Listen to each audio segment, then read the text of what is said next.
day, I am General Matkulanta, 20 years old from Harulete, a third year student, BSMRE Section Alpha. So, what is your philosophical judgment on the following trending, the social issues, and give your basis or sources of authority and arguments to justify your answer and decide objectively? So, here is the first question. One of the schools of thinking in human composition is the dichotomy. So, kindly demonstrate and explain how this dichotomy approach. And number two question is, can a harmonious and orderly society be achieved through moral relativism? And explain your arguments. So, as I reflect on my journey through studying human composition, I am reminded of the dichotomy approach that has always fascinated me. The dichotomy approach is one of the schools of thinking in human composition that focuses on the division of things into mutually exclusive, so in a contracting parts. Throughout my academic career, I have explored how this approach operates and how it can offer the valuable insights into understanding human behavior and the relationships.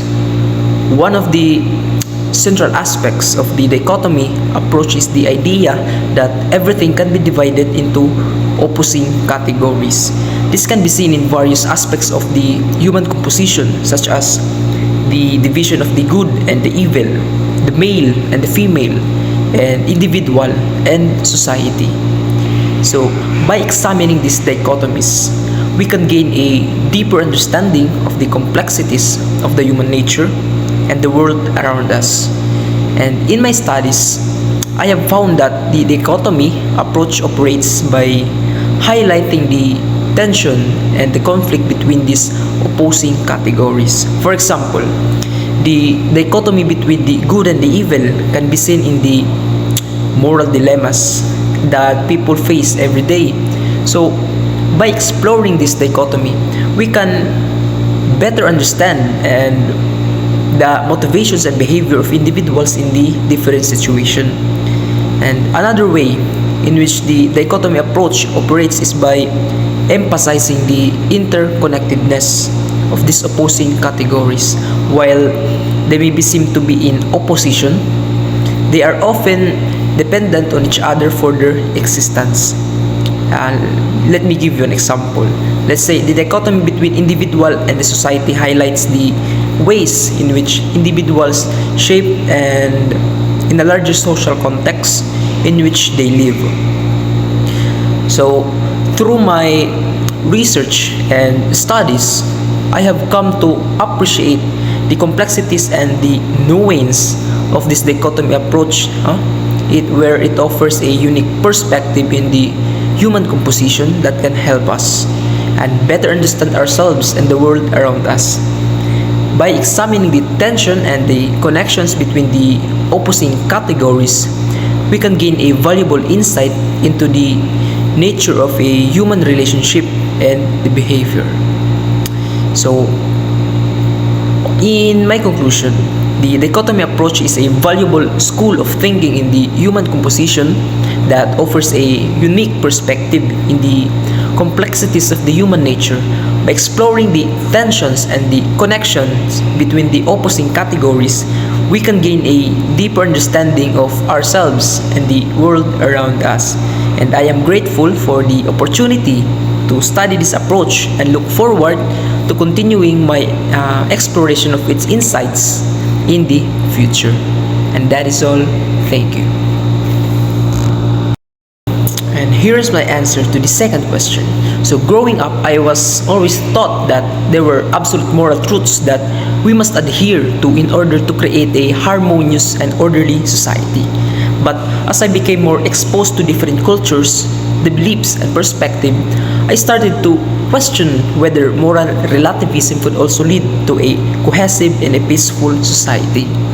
And I remember a particular conversation I had with a friend who grew up in a completely different religious and cultural background than me.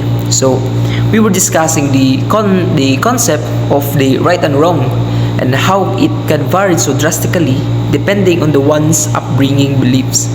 And my friend argued that what may be considered morally wrong in one society could be perfectly acceptable in another, and that there is no universal standard for the morality.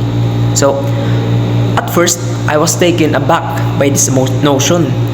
And how could a society function if everyone had their own set of moral codes that they followed?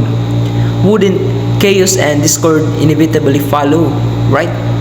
But as I listened to my friend's reasoning, I started to see the potential benefits of the moral relativism in creating a harmonious society.